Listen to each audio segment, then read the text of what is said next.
So the first proposal we're going to be proposing today is programming funds.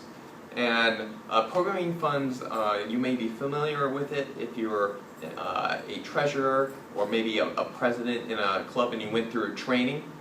Because there's, don't confuse this with operation funds. Operation funds is that $200 fund, which is slightly more accessible. Programming funds are nearly inaccessible, and they're the biggest block of funding.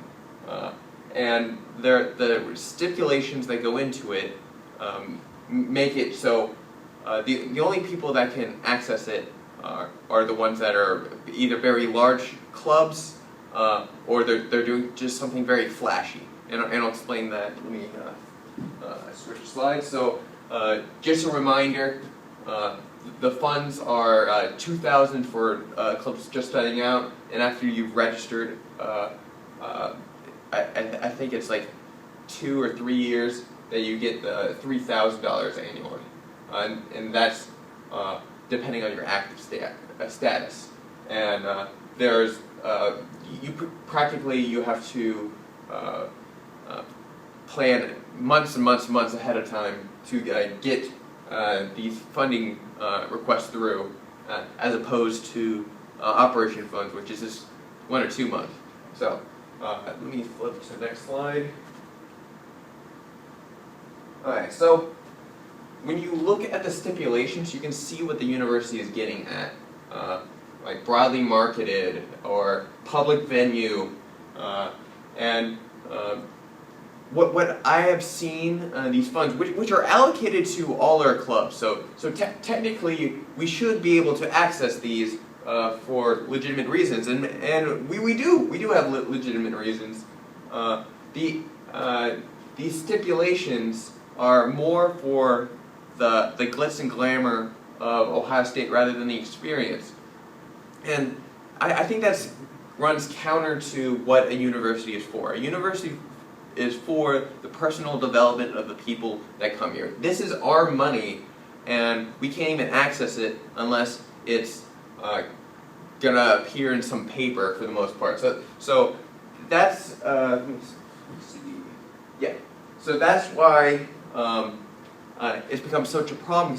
The only groups that can get to these funds are the ones that have such a large officer base that they can go run through these stipulations and actually have everything together. And additionally, that the funding that they're requesting is something incredibly expensive, and I'll explain that here. So the reason some of these these fundings came this way were that I think it was like 3 or 4 years ago,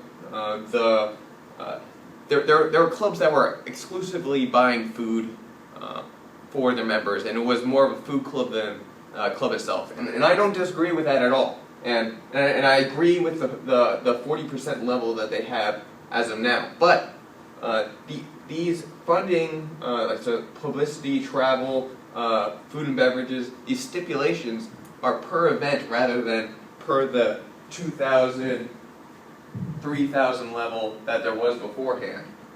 And I find that incredibly important because what this promotes waste. So it's under these systems, if I was going to buy, let's say, $20 of publicity or $40 of food, so if I was doing $40 of food, then I would have to buy $60 of something else.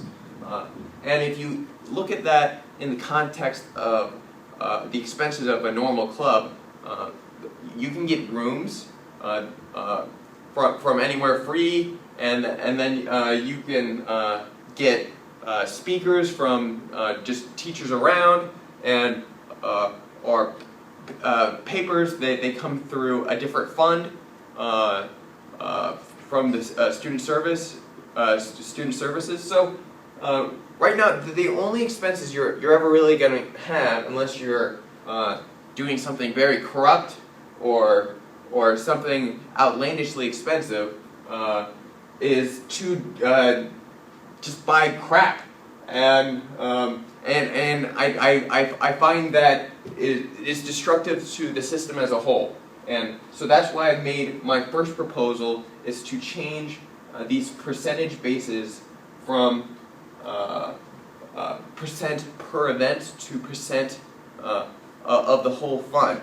That way, the real I guess either the mission or just how we have a relationship with the university is that they see us as adults, that we can plan what percentages we've spent ahead of time, and I think that's the point of a university and a school, is to have trust in the pupils that go there, and then us as the officers and leaders of this university to be able to have that trust and live up to it and lead the groups around us to have fruitful experiences. Because right now, functionally, everyone is shut out of these expenditures, and the only people that can really access them are groups that are already outside affiliated, getting a lot of money, or they're just so large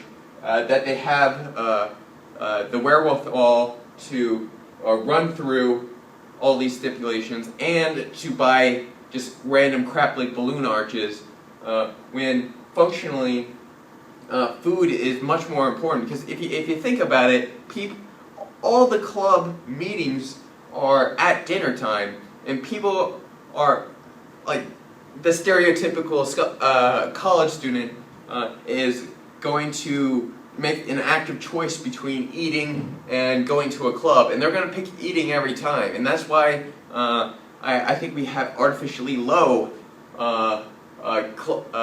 club membership across the board, and you can see that depending on which clubs offer food and which clubs don't. And if you think that's really how our academic system should be, I can't say anything about that.